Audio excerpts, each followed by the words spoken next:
a video, an ominous look at the clouds last night. A 6 News viewer sent this video to us, taken near Utah, and this is a funnel cloud, not a tornado. Now, although this image looks scary, funnel clouds like this are nothing to be worried about. With a closer look at funnel clouds, here's meteorologist Jade Steffens. Hey, Jade.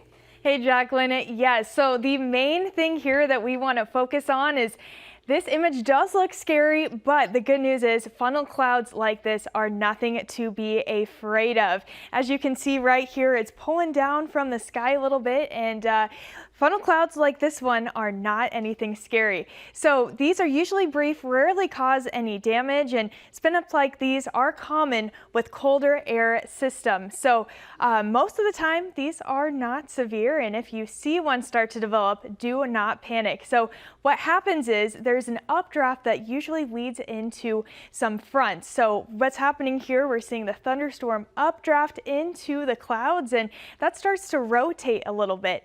That then pulls down from the ground and creates a funnel, but it is not a tornado until it touches the ground. Most likely with these spin-ups that we see, it does not touch the ground at all. So if you do see one this evening, make sure to pay attention. If it does touch down, in the rare event that it does, only see wind speeds up to about 50 miles per hour or so, but still a good idea to take cover if you do see one touch down. But for the most part, keep your eyes open for tonight, but it would be a pretty mild funnel cloud if we do see one.